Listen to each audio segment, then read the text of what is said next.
My name is Megan Solaginto. And I'm AJ Marks. And you're listening to American Idiots Abroad.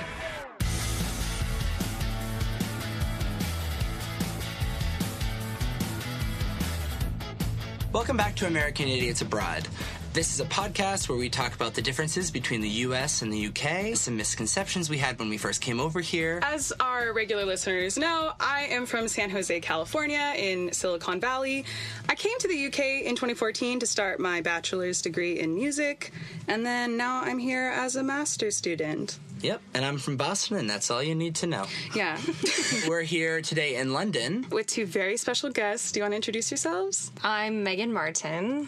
And I'm Lydia Parker. Oh my gosh, you say it with an accent now, even. I do. We're going to get into this. Yeah, so they are both American. Do you want to fill in on what you kind of do? Or do, not kind of do. I kind of do. I'm Lydia, and I'm a theatre director. I trained as an actor originally in New York at NYU, and then I came to drama school here and met my husband, who's British, and we lived in New York, and then we lived in Puerto Rico, and then we moved back here, and we've got 2 kids. And I mostly direct plays. From New York to Puerto Rico to London? Yeah, it's a good life. Oh my what can I say? Yeah. I'm Megan. I'm an American actress in London. I'm from Las Vegas originally, but moved to London via Los Angeles, where I lived for 8 years, and I've been here since 2016. You married a Brit, right? Yeah, I'm married to a Brit. That's why they can't kick me out. Sneaky. We got to get on that. I know. Not including that because the Home Office, I'm sure, is listening. So this audio is going nowhere. Yeah. And you were in like a lot of movies that I watched like as a kid. You were in I love 10 Things I Hate About You. Oh, thanks. Yeah. That was like my favorite show. That was a fun one to do. That was one of my favorite things to work on, actually. Really? Yeah. Now you are in this play called The Yes. Actor's Nightmare, Yes. which we are also here to see. Yes. And Lydia is the director of this play. I am, yeah. Do you want to talk about that a little bit? Well, it's actually 6 short plays by Christopher Durang, who's a really famous American writer who's not very well known here at all. Interesting. But they are really funny and wild, and we've had so much fun working on it. Yeah, they're crazy. They're absolutely bonkers, but in the best way. And they're all short plays about theatre and about show business. And Megan basically chose them, curated it, and tied them all together, which I thought was just a brilliant idea because they've never been performed all together before. Oh, really? Yeah. Very cool. Yeah. Oh, brilliant. So we sort of combined it into like one cohesive production, and it's great because we have 3 American actors in the piece, and then 2 Brits. So it's definitely like a fusion of cultures, and a lot of the references are mixed. I do an English accent as well as an American accent in the piece. The I'm English, so excited.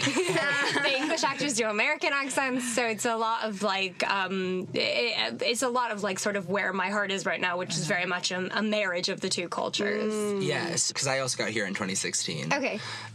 So I was wondering, when you act, do you keep your regular accent as kind of like watered down American, or do you American it up?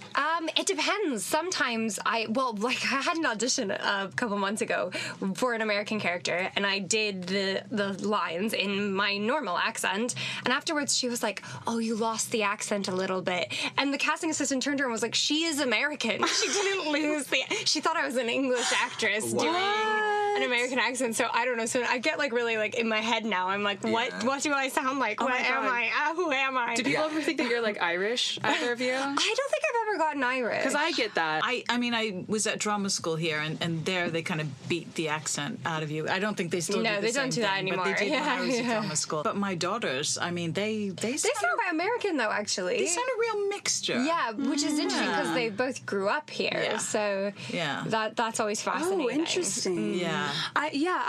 It's so weird. Just the like mid-Atlantic, I guess, kind of accent you would I just describe it as. Like, it's one of my favorite accents personally because like I just never know what's happening, and I always know it's a good story. Do you know what I mean? Like, however this happened, I'm into it. Yeah. Today's topic, we're going to talk about American misconceptions of the UK. When we first came here, I'm sure all of us had our own kind of little things that we thought might be how True. everything worked, and then we came and we're like, oh, Never mind. For example, I think one big misconception is that the food here is really bland. I mean, yes, sometimes, but like... They can't handle spice like America can. No. Like, that's the only thing that I... Except for Indian restaurants. That's true. Yes. But if you go to like Nando's and they're like, this is the super duper spicy, and I'm like, this is nothing. Everyone kind of assumes that the whole of the UK is London, basically. I mean, I'm probably guilty of that, quite honestly. I'm just, because I haven't even really traveled outside of London. Have you not very yet? much. No. I mean, I've been to Wales a lot, weirdly. Ooh, I love Wales. I do love Wales. Yeah. But as far as England, I've not really been around. But one thing that always strikes me when I get out of London is just how white England is. Quite similar to America, that like the cities are diverse and then... Yeah. Oh, it definitely is. Yeah. You know, it's bad when like I'm half Filipino and I'm the diversity walking into the room.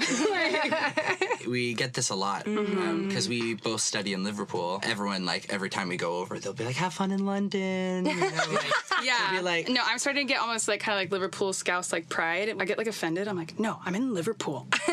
London.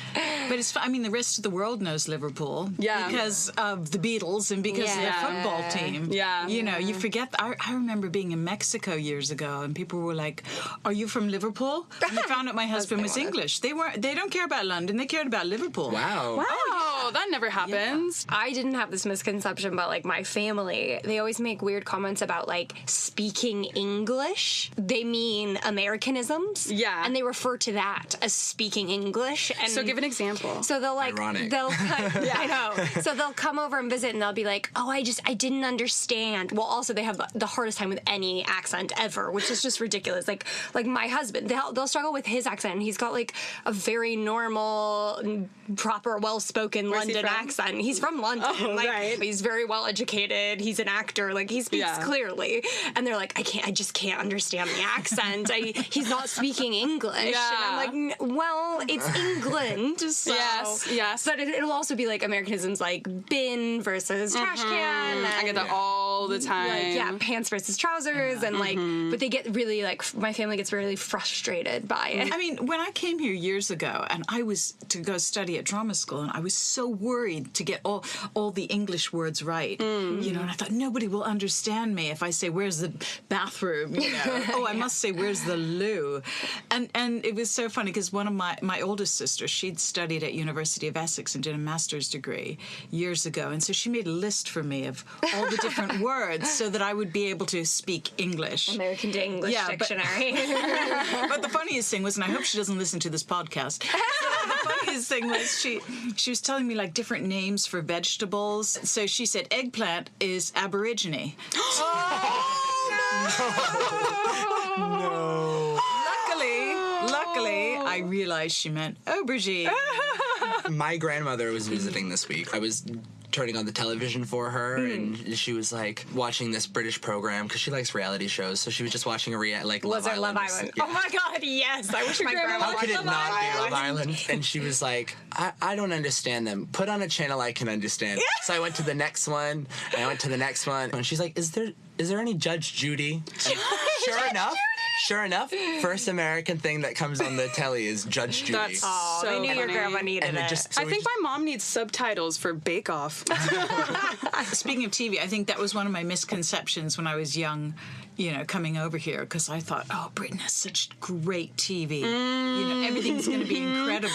I thought that it would be much more kind of like highbrow, I suppose. I had that kind of fancy misconception before I came here. Like, I think my family did as well because they turned on TV to watch some like local reality shows, and the one that was on was Naked Attraction. And I love that one. my brother and my mom proceeded to watch Naked Attraction together in this hotel room, and they were like, "This is so uncomfortable." I'm not ashamed to admit that is how I spent New Year's. Right, Veronica? Watching with your family. Yeah, Veronica's also in the studio. Say hi, Veronica.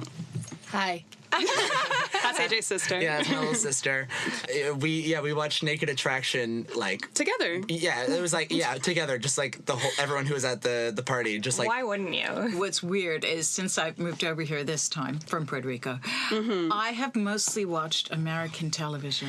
same. Have you? Same. I love it. And now with Netflix and Amazon, oh Yeah, my God, that's true. I was watching Stranger Things yesterday, and I love Jane the Virgin, and I love The Good Fight, and I'm thinking, oh, what would I do without my Netflix?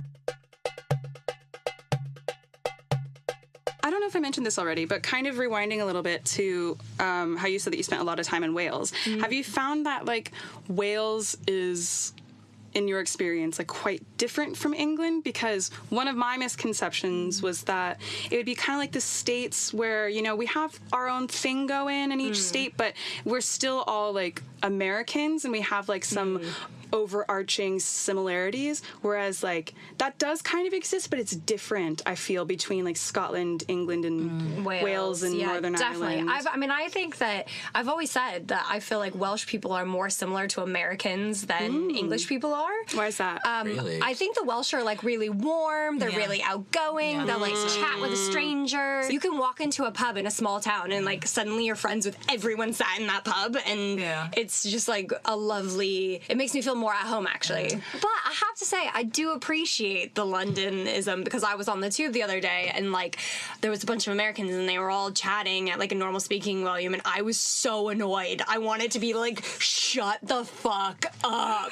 because I do start to appreciate the sort of, like, silence bubble. Everyone has their own space. The waiter doesn't come over to you five times. Exactly. Checking if you're okay. Like, so, I mean, I think the problem is I want to have my cake and eat it too. I want friendliness when I want it, but I want space when I want it. Did you have any sort of, like, thoughts of, like, this is how conversation is going to go, this is how, like, people are going to behave, or did you, like, not even have an idea? I don't know. I mean, I visited here so much before I moved here that I think, like, because I did it in sort of small doses, it was like a faster, sort of more seamless transition.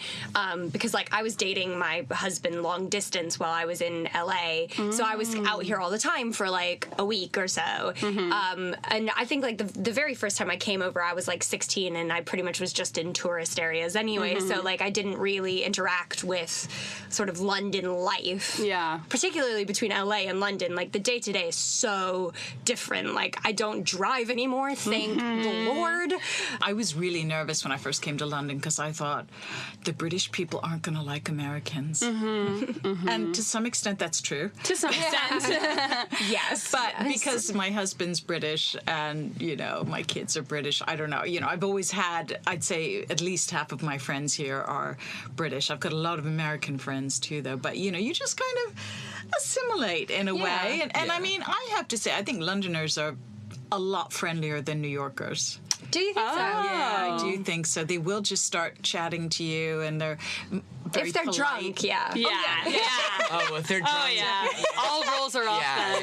Yeah. No, the 11 o'clock tube when the pubs have just got and out. everyone's eating their, like, McDonald's. As Americans, we just kind of assume that this country is going to be the same, and that We're like, oh, it's a modern country. Like, they'll we have speak everything English. that we have. Because of the internet, especially. No, but I have to say, I mean, the British friends who I have, I mean, I think I didn't know right away they wanted to be friends with me. You know, it's kind of a strange thing. British people, not actors, I will say. Actors are a completely different breed. Actors are friendly and open, but people who aren't actors, and sorry, my friends who aren't actors, but, you know, Shout out to Lydia's friends who are. I mean, it was a little confusing at first. I'd think, do you like me? You don't seem like you like me, and yet you're inviting me over for dinner? I'm really confused. Yeah, exactly. You know, but they just have a very different way of showing it. But, I mean, what people have said about British people is that they may not be as open, but once they're your friend for life. Yeah. Yeah. Whereas, you know, I feel like American friendships, like, fall apart so much easier. Americans will be much more friendly from the start and, like, be my best friend, and then, like, you know, 6 months later you don't know them. This Cara Delevingne interview, so this was viral online a while ago, and she was being interviewed on a morning. Is she British? Sorry. Yes. I'm dumb. Yes. Okay. So she's from London, I believe, and she was being interviewed in the U.S., and she was kind of just, like, not very, like, expressive. You know how when Americans communicate, we're like, yeah, and like there's like loads of different like volumes and pitches, and she was just kind of like, you know, talking like a normal British person, just kind of flat and stuff, and then also trying to crack jokes, but because the dry humor and the flatness and stuff, the news anchors stopped the interview and was like, oh, you seemed like you need to, you know, whatever, and like and then it went viral, like, because they were like, oh wow, like maybe just go take a nap or something. Oh my like God. Take a nap, you have to watch this later, because it's especially now that you've been here for a while, you'll be like, what, she was just being British. She's just fine. Yeah, but then it went viral online in the US because they were like, oh, so rude, look at this Cara Delevingne interview of her being so rude, but she was just taking the piss. One of my drama school teachers would always talk about, because I went to drama school here, and she would always talk about a sort of like difference in Americans and Brits and the way we present ourselves. And she would always say that because America's so big, we have to be louder, we have to be more vibrant. If we want to be heard, we have to be bigger, we have to be more. And here it's a much smaller place. If you shout too loudly, the people, you know, across the road are going to hear you. Like in America, like people live in bigger houses, they live on wider land masses generally. Like she thinks it's like actually just it's based in that, which is that a makes really a lot of interesting sense, thing. Actually, that's a really, really interesting theory. We're gonna just say that that's correct. Shout out to Meaghan's old teacher. Shout out to terrible fact checks. Another one is bad teeth. Everyone thinks that there's going to be like terrible teeth here. Is there truth to that? Well, yes. I think there used to be. But my daughters have perfect teeth because they got braces on the NHS. Because you're an American. No, but most kids nowadays I get think their it's teeth straightened. because like we had fluoride in the water in like a lot of America, so there's just more proactivity towards it. But I did have a dentist say that he loves working on Americans here. He was like, I love it when an American comes in because you actually floss. And I was like, wow, that's a bold statement. But I also think he was hitting on me, so shout out to that dentist. Shout out to sexy dentist. Hopefully he was sexy. He actually was really hot, but I was like, I'm married, so. Yeah, you ever do the Steve Buscemi test? No. Where a guy does something creepy, a lot of people are like, oh, it's okay because he's hot, but then if you pretend that he's Steve Buscemi... Is it still okay? I had a dentist hit on me once, and he was not hot. Oh, no. Is this something about dentists? Maybe. Shout out to sexy and not sexy dentists. Hashtag not all dentists. I think it's really funny, like, everyone's kind of concept of how British people will speak, because my dad, you know, he posts pictures of me and having a jolly good time in Liverpool, and I'm like, cheerio! Like, no one says any of those things. even though I did hook up with someone who says jolly way too much to the point where it's like boner dethroned. And there's also this tweet I read that it said, like, British people be having sex like, yes, splendid, indeed, scrumptious, carry on. And I read that. Actually, that is maybe too accurate. Oh, okay. Shout out Meaghan's husband. That's so funny. Okay, maybe that's splendid. Or scrumptious. Or scrumptious. No, but the general vibe is understated. Yes, yeah. Understated. Like, oh, that was enjoyable. Now let's have a cup of tea. Yeah. Are you serious? I've never experienced that. But we're also in the north. You're in the north, yeah. I mean, it's not like we've not hooked up a Southern. Yeah.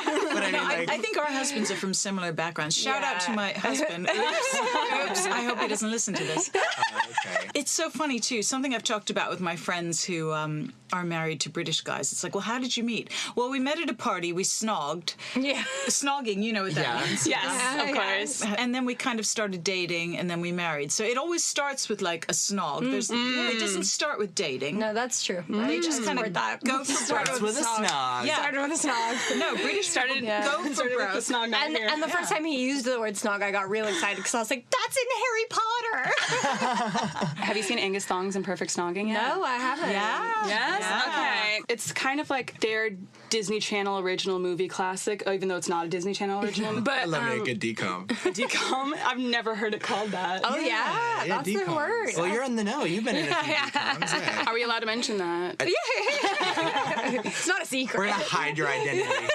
And Meaghan was never in Camp Rock. We're going to edit your definitely voice. not in Camp Rock. So you were in Camp Rock. Yes. Do people recognize you here for that? Yeah, less so than in America, definitely. But I probably weirdly get recognized more for Mean Girls 2 here than I do for Camp Rock.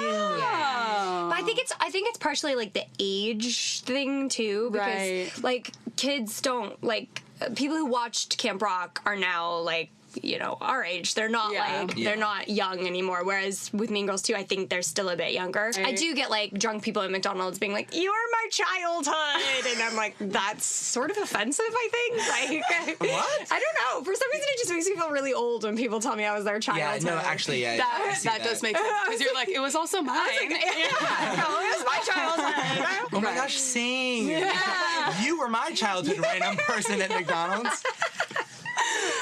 Take a photo with them. Yeah, like, can I have a photo with you? Well, it was really interesting when I first met Meaghan, though, because I was doing this short play, I was directing it, and I needed an American actress. And I was looking at her CV going, wait, what? Camp Rock? No, come on. And then I met her, and I thought, she's amazing. And she's just this incredible actress. No, but I think, like, when people see Camp Rock, they're not going to know that Meaghan Martin is also... Camp Rock is shit. Well, okay, I've not seen it. And I will say that on the record. On the record, I've never seen it. I have seen American movie stars, TV stars, come and do British stage, and they're usually not very good. You know, I will say an actor from Friends in a play that he wrote and starred in. I'm not going to say which one, but you can Google it. Yeah, it was really not good. No, and so I think there is this conception about, you know, American actors, American film actors, but, you know, Meaghan is an incredible stage actress, so. And she does a mean British accent. I am so excited to see the play tonight. To see you do a British accent. Hey. Thank you so much both for doing this and for sitting in this ridiculous room with us. You guys can find tickets where? Yeah, so the Park Theatre website, parktheatre.co.uk, and we're on until the 10th of August. Do you have like any social medias or anything that you'd want to plug? Meaghan Jett, MEAGHANJETTE on Instagram. I'm on Twitter at Lydia B. Parker. You can find me at I Am Sola Music. That's SOLA Music. I just hopped and bounced when I spelled my name. I don't know why. You can find me at AJ Marks Official on Facebook, on SoundCloud, on Twitter, on Instagram, on MySpace, on Christian Mingle. Christian Mingle.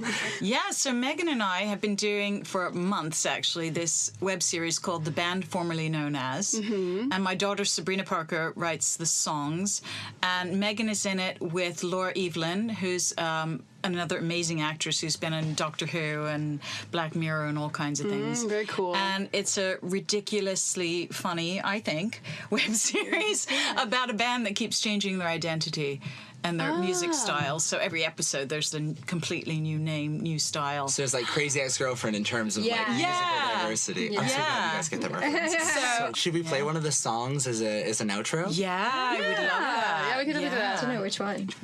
Yeah, we can't remember the name of the song. I think it's called Change for the Planet. So this is possibly Change for the Planet by the band formerly known as. Turn off your electric appliance. There must be total compliance. It's the war on warming. It's the war on warming. Don't you want to save the rhino? No, nothing rhymes with rhino. It's the war on warming. It's the war on warming. There's a billion Bolivians without quinoa. The vegans ate it all. Those damn vegans ate it all. And the planet's on fire. This room's on fire. Yeah. Jeez. Oh my God. Thank you so much. No, for suffering. yeah, thank you. Have you found that people have mentioned Meghan Markle so much? Constantly. And I was going to say that. She's not the princess Every one. time one time I the went to go get my nails done, and they're like, "Oh man, we thought Meghan Markle was coming in." It happens to me all the time.